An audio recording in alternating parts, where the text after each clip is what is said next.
दोस्तों, नजीब्स official YouTube channel में खुश आमदीद। दोस्तों, ये वीडियो 10वीं जमात महाराष्ट्र बोर्ड साइंस हिस्सा 1 की वीडियो है, जिसमें हम सबक नंबर 9 कार्बनी मुरक्कबात का मुताला कर रहे हैं।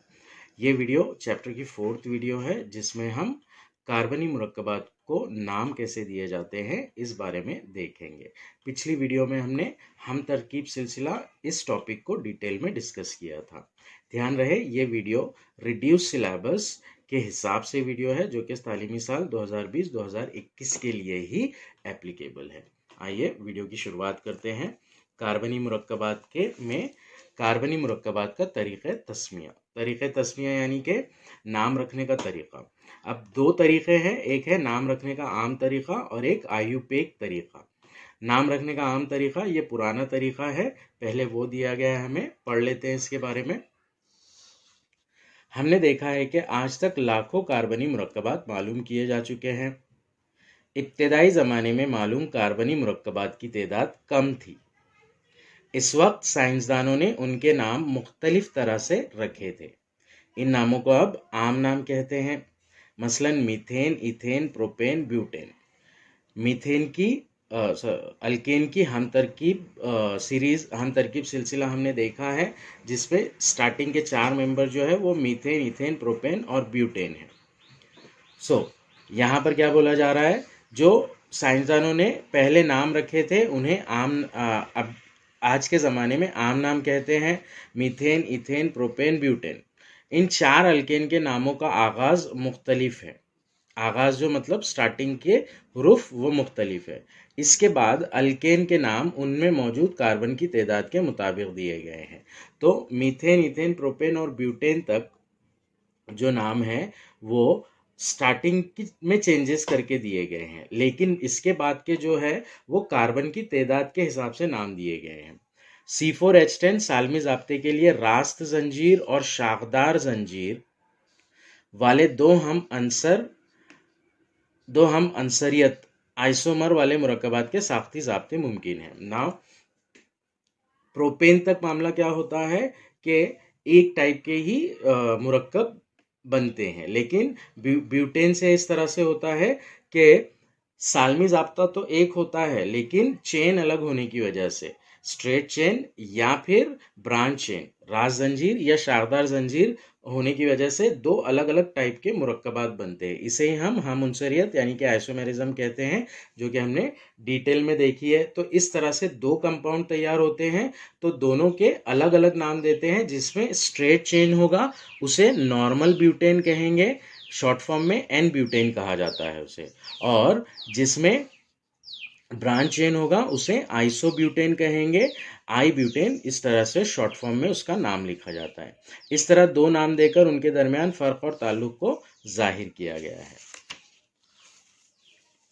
ये था सफ़ा नंबर 120 का पार्ट। सफ़ा नंबर 121 की जानिब बढ़ते हैं हम। यहाँ पर आइए दिमाग पर जोर दे के लिए क्वेश्चंस दिए गए हैं, ये क्वेश्चंस देख लेंगे हम।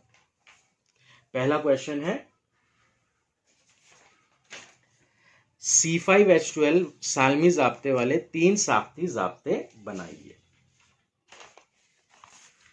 C5H12 सालमी ज़ाब्ते वाले 3 साख्ती ज़ाब्ते बनाइए।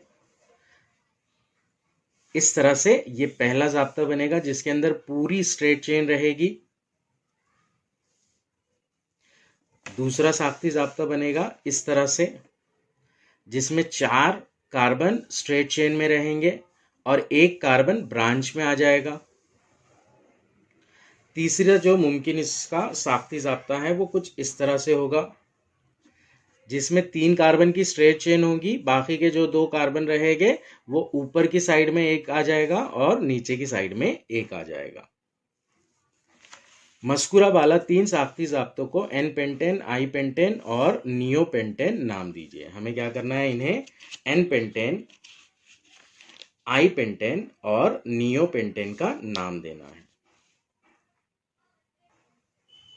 तो इसमें नॉर्मल पेंटेन यानी कि एन पेंटेन ऐसा वाला होगा जो पूरी स्ट्रेट चेन होगी, तो ये एन पेंटेन होगा।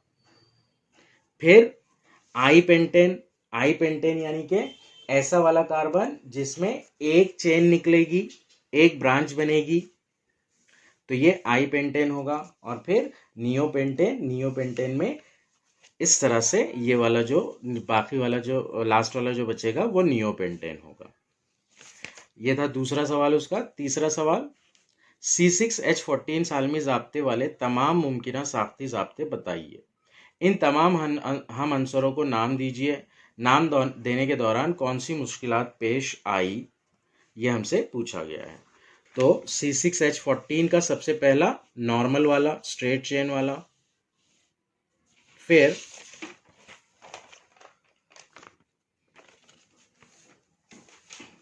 इसमें पॉसिबिलिटी क्या हो सकती है, स्ट्रेट चेन वैसे ही रहेगी, सिर्फ एक कार्बन जो है वो निकलकर यहां पर आ जाएगा। तो ये एक पॉसिबिलिटी हो गई इसके अंदर। दूसरी पॉसिबिलिटी, दो कार्बन निकलेंगे चेन में से, एक एक बैठेंगे। तो यहां पर एक कार्बन बैठ रहा है, यहां पर एक कार्बन बैठ रहा है, 4 कार्बन स्ट्रेट चेन में है। फिर 4 कार्बन स्ट्रेट चेन में रहेंगे और पांचवा और छठा कार्बन जो है वो किसी एक जगह पर आएगा। अब यहां पर हमने क्या देखा था, एक CH3 का यूनिट इस कार्बन से लग रहा है, दूसरा CH3 का यूनिट इस कार्बन से लग रहा है। यहां पर क्या होगा, 4 कार्बन स्ट्रेट चेन में रहेंगे, 2 कार्बन जो निकलेंगे CH3 यूनिट के, तो वो सेम वाले कार्बन से ज्वाइन होंगे। यहां पर नीचे का CH3 का पार्ट नहीं दिया गया है, ये CH3 ही है एक्चुअली। सो अब इनके नाम कैसे देंगे, ये एक बड़ा मसला है। यहां पर मसला क्यों पैदा हो रहा है, क्योंकि यहां पर कार्बन की तादाद बढ़ रही है, कार्बन की वजह से नाम देने में दुश्वारी पैदा हो रही है। तो छोटे मुरक्कबात जो है उनके नाम हम आम तरीके से बता सकते हैं, लेकिन बड़े कार्बनी मुरक्कबात के नाम हम नहीं बता सकते। छोटे कार्बनी मुरक्कबात के नाम आम तरीके से लिखना आसान है, लेकिन बड़े कार्बनी मुरक्कबात के लिए नाम लिखने का आम तरीका कारगर नहीं है। इस मिसाल में शाख वाले कार्बन की वजह से आम तरीके से नाम रखने में दुश्वारी पेश आ रही है। शाख वाला कार्बन जो है उसकी वजह से क्या होगा, वहां पर दुश्वारी पेश आएगी नाम लिखने में।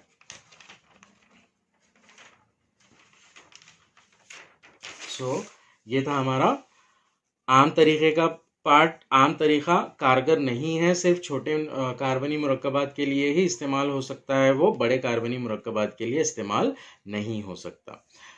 दूसरे तरीके की जानिब बढ़ते हैं अब हम। आइए, नाम रखने का आयुपेक तरीका, IUPAC नॉमेनक्लेचर सिस्टम बोला जाता है इसको इंग्लिश में। International union of pure and applied chemistry IUPAC इदारे ने मुरक्कबात की साख्त पर नाम रखने का तरीका पेश किया और इसे सारी दुनिया ने तस्लीम कर लिया। इस तरीके में तमाम किस्म के कार्बनी मुरक्कबात को मखसूस नाम देने की तजवीज़ पेश की गई। हम यहाँ सिर्फ एक ही तफावली ग्रुप और रास्त जंजीर वाले चंद मुरक्कबात के आम नाम और इनके IUPAC नाम किस तरह देते हैं इसका मुताला करेंगे। तो यहाँ पर हमें क्या करना है, IUPAC नॉमेनक्लेचर सिस्टम को सीखना है एक तफावली ग्रुप और रास्त जंजीर वाले कार्बन कंपाउंड्स को लेकर। किसी भी कार्बनी मुरक्कबात के IUPAC नाम के 3 जुज़ होते हैं, साबिका, असल, लाहिका। IUPAC नॉमेनक्लेचर के हिसाब से जो कार्बन का नाम रहेगा, कार्बन कंपाउंड का नाम रहेगा, वो 3 पार्ट में रहेगा। एक प्रीफिक्स, दूसरा सफिक्स और बीच में पेरेंट वाला नाम।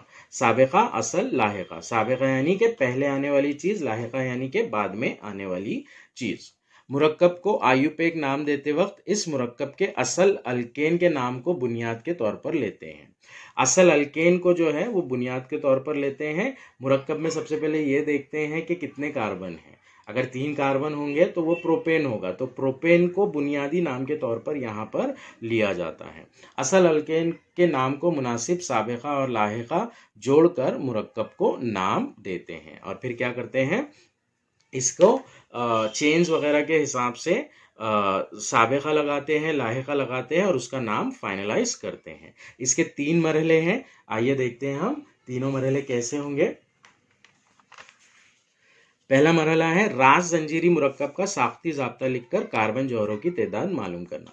सबसे पहले हम क्या करेंगे, जो हमें सालमी ज़ाब्ता देंगे, हमारे सामने सालमी ज़ाब्ता मौजूद होगा। सालमी ज़ाब्ते की मदद से हम क्या करेंगे, उसका साख्ती ज़ाब्ता लिख लेंगे और साख्ती ज़ाब्ता लिखने के बाद में कार्बन को काउंट कर लेंगे। कार्बन काउंट करेंगे तो हमको अल्केन पता चल जाएगा। अल्केन पता चल गया हमारे पास हमको, तो उसका बुनियादी नाम यानी कि पेरेंट नाम, ये जो असल के की जगह पे जो चीज आने वाली है वो मालूम पड़ जाएगी हमें। अगर कार्बन में अगर कंपाउंड में डबल बॉन्ड प्रेजेंट है, अगर दोहरी बंदिश मौजूद हो, तो असल बुनियादी नाम के आखिर में एन की बजाय इन लिखेंगे, और अगर तिहेरी बंदिश मौजूद है तो एन की बजाय आइन लिखेंगे। सपोज हमने एक चेन बनाई और चेन के अंदर 4 कार्बन एटम है, लेकिन एक कार्बन पर वहां पर डबल बॉन्ड है, तो हम ब्यूटेन लिखने की बजाय ब्यूटीन लिखेंगे। और वैसे अगर कभी 3 बॉन्ड है तो वहां पर ब्यूटेन लिखने की बजाय ब्यूटाइन लिखेंगे। तो ये होगा हमारा पहला मरहला, जिसमें हम असल पेरेंट नेम को डिसाइड करेंगे। मरहला नंबर 2, साख्ती ज़ाब्ते में कोई तफावली ग्रुप हो तो इस नाम के आखिर में ई की बजाय तफावली ग्रुप का मुख्तसर नाम लाहिक़े के तौर पर जोड़ेंगे। अब वहां पर हम ये देखेंगे कि तफावली ग्रुप कौन सा मौजूद है। तफावली ग्रुप जो भी मौजूद होगा उसका मुख्तसर नाम, जो कि हमने तफावली ग्रुप के कॉलम में पढ़ा है, मुख्तसर नाम लेंगे। वो नाम हम पेरेंट नेम के साथ में लगाएंगे, लेकिन कैसे लगाएंगे, उसका लास्ट वाला ई हटाकर लगाएंगे। एक एग्जाम्पल के तौर पर समझते हैं इसको हम।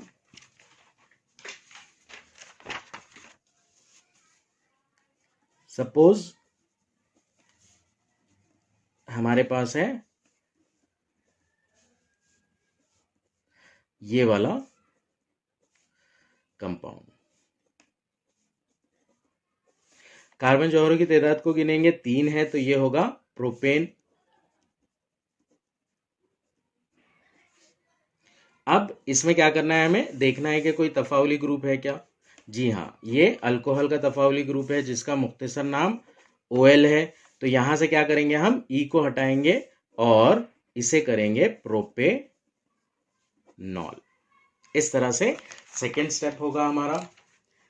इसमें एक एक्सेप्शन है जो कि दिया गया है किताब में, सिवाय हेलोजन के तफावली ग्रुप का मुख्तसर नाम जो कि साबिक़ा के तौर पर जोड़ा जाता है। मान लीजिए यहाँ पर OH नहीं है, OH की बजाय हेलोजन का तफावली ग्रुप है, CCC, HH, HH, HH, यहाँ पर क्लोरीन ब्रोमीन या आयोडीन, इसमें से कोई एक है हेलोजन का ग्रुप जो है। तो ये पहले प्रोपेन होगा, तफावली ग्रुप ये है हेलो का, क्लोरीन के लिए क्लोरो, ब्रोमीन के लिए ब्रोमो, आयोडीन के लिए आयोडो। तो इस ई को हटाकर हम लाहिक़े के तौर पर ये क्लोरो का नाम नहीं लगाएंगे बल्कि साबिक़े के तौर पर लगाएंगे, तो वो होगा क्लोरोप्रोपेन। इस तरह से ये नाम आएगा हेलोजन के केस के अंदर। सिर्फ हेलोजन में ऐसा होता है कि जो फंक्शनल ग्रुप तफावली ग्रुप का नाम होता है वो हम लाहिक़े की बजाय साबिक़े में लगाते हैं, सफिक्स की बजाय प्रीफिक्स में लगाते हैं। नाउ अगला जो मरहला है वो देखते हैं हम।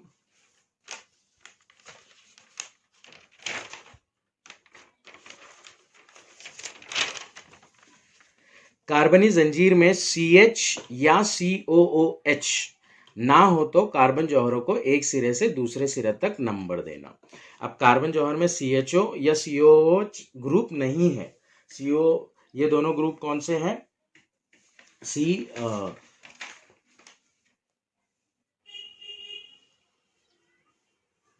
पहला ग्रुप CHO है अल्डिहाइड का ग्रुप, अल्डिहाइड का तफावली ग्रुप। दूसरा ग्रुप COOH जो कि है कार्बोक्सिलिक एसिड का ग्रुप, कार्बोक्सिलिक तुरशे का तफावली ग्रुप। अगर इन दोनों में से कोई भी तफावली ग्रुप वहां पर ज्वाइन नहीं है तो उस सूरत में हम क्या करेंगे, कार्बन जौहरों को एक सिरे से दूसरे सिरे तक नंबर देंगे। कार्बनी जंजीर में CHO या COOH ना हो तो कार्बन जौहरों को एक सिरे से दूसरे सिरे तक नंबर देना। और अगर कभी ये ग्रुप है तो ये ग्रुप के कार्बन को भी हम कंसिडर करेंगे वहां पर। अब यहाँ पर जैसे COO या CHO या COOH नहीं है, तो हम क्या करेंगे, एक सिरे से दूसरे सिरे तक कार्बन को नंबर देंगे। मतलब या तो यहाँ से यहाँ तक कार्बन को नंबर देंगे या तो यहाँ से यहाँ तक कार्बन को नंबर देंगे। लेकिन उसमें हमें ये बात ध्यान में रखना है, नंबर कैसे देंगे, जिस नंबर की वजह से तफावली ग्रुप वाले कार्बन जौहर को छोटा नंबर मिले उस नंबर को मफरूजा के तौर पर लेना और उस नंबर को तफावली ग्रुप के मुख्तसर नाम से कब्ल लिखना। तो हम यहां से अगर स्टार्ट करेंगे तो 1 2 3 फंक्शनल ग्रुप वाले कार्बन को 3 मिलेगा, 1 2 3 फंक्शनल ग्रुप वाले कार्बन को 3 मिलेगा। तो हम ऐसा नहीं करेंगे बल्कि यहां से स्टार्ट करेंगे 1 2 3 1 2 3। तो इस तरह से फंक्शनल ग्रुप वाले कार्बन को छोटा नंबर मिलेगा और इस तरह से 1 को डिसाइड करेंगे हम, ये फर्स्ट वाला कार्बन, ये सेकंड वाला कार्बन, ये थर्ड वाला कार्बन, ये 1 को डिसाइड करेंगे हम और 1 जो है वो लिखेंगे हम इन दोनों नामों के बीच में। तो ये हो जाएगा प्रोपेन 1 ऑल, ये हो जाएगा क्लोरो 1 प्रोपेन। नाउ 1 जो कार्बन जौहर है यहां पर 1 को नहीं लिखना पड़ता है, 2 3 से जो स्टार्ट होते हैं उनको लिखना पड़ता है। तो हम 2 और 3 के केसेस में आगे देखेंगे वो कि कैसे लिखा जाता है। तो ये 3 स्टेप है मेन कार्बन जौहरों के को नाम देने के लिए IUPAC नॉमेनक्लेचर के हिसाब से। आइए आगे बढ़ते हैं। अब हम टेक्स्ट बुक में देख लेते हैं, जो मरहले हमने पढ़े हैं वही मरहले दिए गए हैं यहाँ पर और एक टेबल दिया गया है। साख्ती ज़ाब्ता CH3 CH2 CH3 है, 3 कार्बन है राज जंजीर, तो प्रोपेन ये बुनियादी नाम होगा। CH3 CH2OH 2 कार्बन है तो इथेन ये बुनियादी नाम होगा। CH3 CH2 COOH, अब यहाँ पर COOH को भी के कार्बन को भी हमें शामिल करना है, इसलिए इसका बुनियादी नाम प्रोपेन होगा। हम सिर्फ CH3 CH2 को नहीं काउंट करेंगे बल्कि COOH के कार्बन को भी काउंट करेंगे, तो इसका बुनियादी नाम प्रोपेन होगा। CH3 CH2 CH2 CHO ये भी वही है जो हमने देखा मरहले में कि COOH और CHO के कार्बन को जंजीर में शामिल करना है। तो इस तरह से 4 कार्बन हो जाएंगे यहाँ पर और इसका बुनियादी नाम ब्यूटेन होगा। फिर CH3C CH2 डबल बॉन्ड आ रहा है, यहाँ पर 3 कार्बन है तो प्रोपेन ये चेंज होगा प्रोपीन में डबल बॉन्ड आने की वजह से। CH3C CH ट्रिपल बॉन्ड आ रहा है, प्रोपेन ये चेंज होगा प्रोपाइन में। लास्ट वाला E निकालकर यहाँ पर ENE और यहाँ पर YNE ऐड होगा, इस तरह से प्रोपीन और प्रोपाइन बनेंगे। ये मरहला 2 हमने देखा, मरहला 3 भी हमने देखा।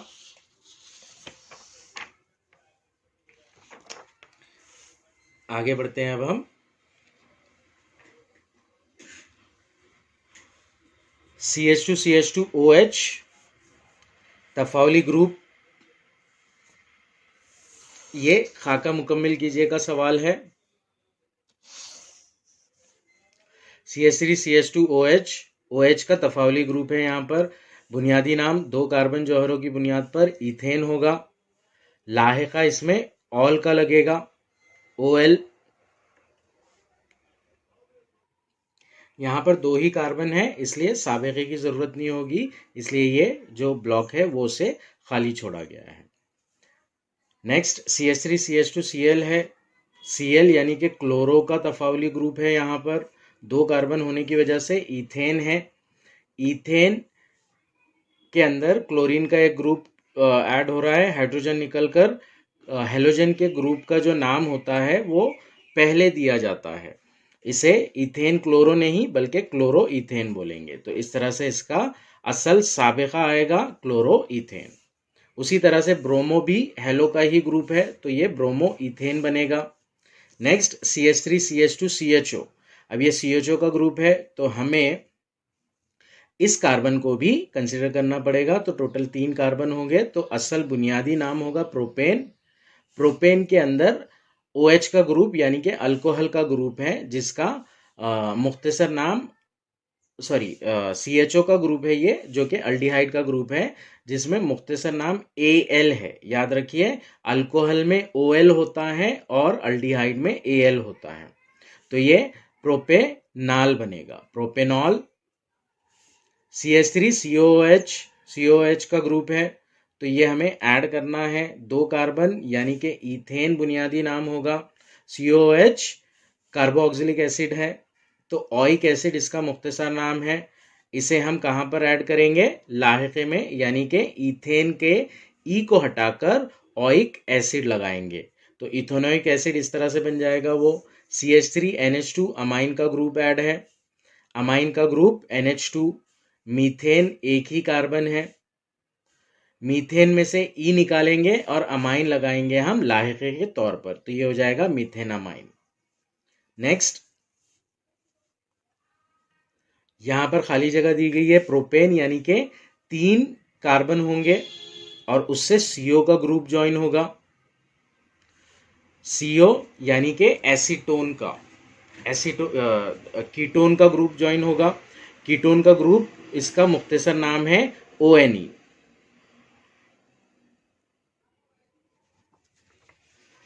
कीटोन ये वाला ग्रुप है वो। तो यहां पर क्या होगा, इधर एक CH2 की यूनिट ज्वाइन होगी और इधर एक CH3 की यूनिट इधर एक ज्वाइन होगी, CH3 की यूनिट इधर एक ज्वाइन होगी। इस तरह से इसका जाब्ता बनेगा ये।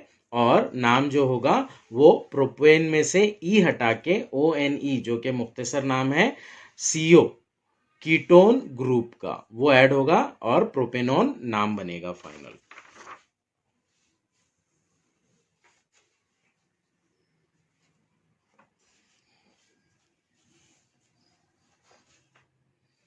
नाउ आगे दिया जा रहा है CH3 CH2OH, दूसरे मरहले जहां पर यूज होते हैं वो वाला एग्जाम्पल्स बता रहा है यहाँ पर। CH3 CH3 बीच में OH का ग्रुप ज्वाइन है, तो हम क्या करेंगे, कार्बन को नंबर्स देंगे। अब यहाँ पर कार्बन को नंबर हम लेफ्ट से राइट दो या राइट से लेफ्ट दो, दोनों में कार्बन को बीच वाला जिससे फंक्शनल ग्रुप ज्वाइन है उसे 2 का नंबर ही मिलेगा। तो हम लेफ्ट से राइट या राइट से लेफ्ट दे सकते हैं। इसे 2 नंबर मिलेगा। 2 का नंबर तफावली ग्रुप के कार्बन को रहेगा। वो 2 नंबर हम बुनियादी नाम और तफावली ग्रुप के नाम के बीच में ऐड करेंगे डैश के साथ में। इस तरह से फाइनल नाम इस कंपाउंड का होगा प्रोपेन डैश 2 डैश ऑल। यहां पर क्लोरो यानी कि हेलो का ग्रुप ऐड है। अब यहां पर नंबर देंगे हम कैसे, राइट से लेफ्ट में नंबर देंगे। लेफ्ट से राइट नंबर नहीं दे सकते हम, क्यों? क्योंकि लेफ्ट से राइट में देंगे तो इस कार्बन को 4 नंबर मिलेगा और अगर राइट से लेफ्ट देंगे तो इसको 2 मिलेगा। तो 2 ये छोटा नंबर है, छोटा नंबर ही देना होता है हमें। तो इन दोनों में से हम ये वाला केस कंसिडर करेंगे यहाँ पर। तो ये इस तरह से क्लोरोपेंटेन 5 कार्बन है, पेंटेन क्लोरीन का ग्रुप ऐड है, क्लोरो हो गया। अब क्लोरो यानी कि तफावली ग्रुप के साथ में ही नाम देना होता है। तफावली ग्रुप का मुख्तसर नाम यहाँ पर साबिक़े के तौर पर आता है, हेलो ग्रुप होने की वजह से 2 डैश क्लोरोपेंटेन, इस तरह से इसका नाम होगा ना। अगला है कार्बन की स्ट्रेट चेन है, उसमें CO का ग्रुप ऐड हो रहा है। कार्बन को नंबर देंगे, लेफ्ट से राइट नंबर देने पर इस कार्बन को छोटा नंबर मिलेगा, राइट से लेफ्ट नंबर देने पर इस कार्बन को बड़ा नंबर मिलेगा। इसलिए हम ये वाला केस कंसीडर करेंगे। ये केस कंसीडर करने पर हमें कार्बन को 2 नंबर मिला। पेंटीन ओन, इसके बीच में 2 नंबर डालेंगे क्योंकि दूसरे कार्बन पर ये ज्वाइन है। तो इस तरह से टोटल नाम लिखे जाते हैं। जब हम मश्क करेंगे तो मश्क में के सवाल डीप में देखेंगे, स्ट्रक्चर ड्रॉ करके।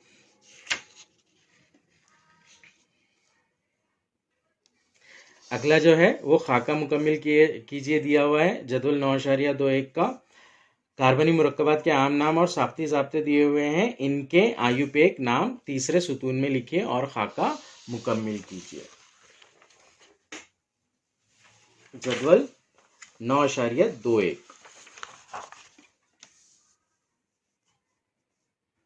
यहाँ पर हम डायरेक्ट नाम लिख लेंगे। ये इथिलीन है, इसका IUPAC नाम जो होगा वो इथीन होगा।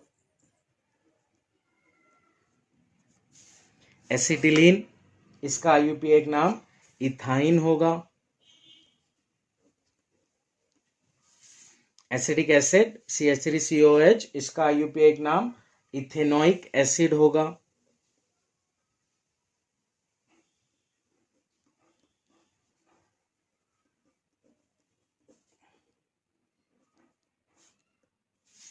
मिथिल अल्कोहल, इसका मिथेनॉल होगा, ये देखा है हमने।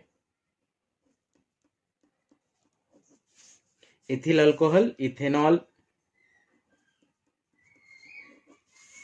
एसिटल्डिहाइड CH3CHO, एसिटल्डिहाइड आ रहा है, इसका जो नाम होगा वो, ये भी जो होगा ये इथेनॉल ही होगा। क्यों? क्योंकि CH3 और C इस तरह से है, 2 कार्बन है, इथेन है। फर्क ये है, यहां पर OL का ग्रुप था, यहां पर अल्डिहाइड का ग्रुप है, तो इसे हम इथेनॉल A वाला, ये जो है इथेनॉल है अल्कोहल ग्रुप वाला, और ये जो है इथेनल है। एसीटोन, अगला वाला CH3CO CH3, ये जो होगा प्रोपेनॉन होगा।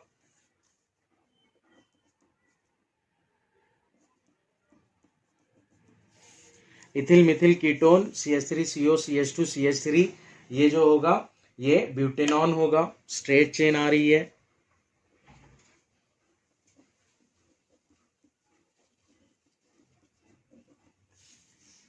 Next ethyl amine CH3 CH2 NH2, 2 carbon आ रहे हैं और अमाइन का ग्रुप हो रहा है, तो इथेनामाइन होगा।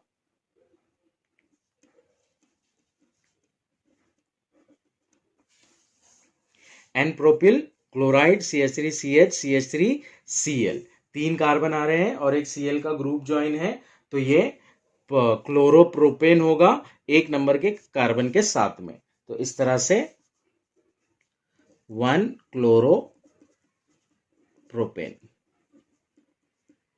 नाउ यहां पर आप कंफ्यूजन ना हो इसके लिए क्या कीजिएगा कि इंग्लिश में ही नाम इसके लिखिएगा।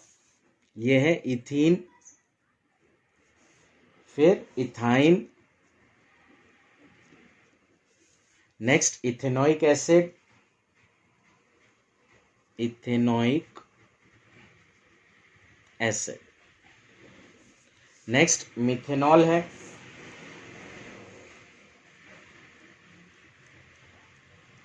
ये इथेनॉल और ये ethanal. Propanone, propanone, butanone, butanone,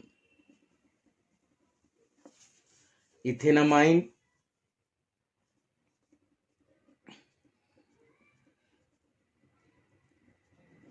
और लास्ट वाला 1 क्लोरोप्रोपेन। इस तरह से रहेगा वो।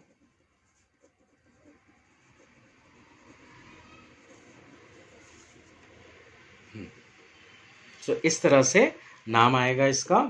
इसकी प्रैक्टिस जब हम मश्क करेंगे तो मश्क में प्रैक्टिस हो जाएगी, हमें समझ में आ जाएगा कि किस हिसाब से सवालात जो सालमी ज़ाब्ते या साख्ती ज़ाब्ते दिए जाते हैं उनके IUPAC नाम लिखे जाते हैं।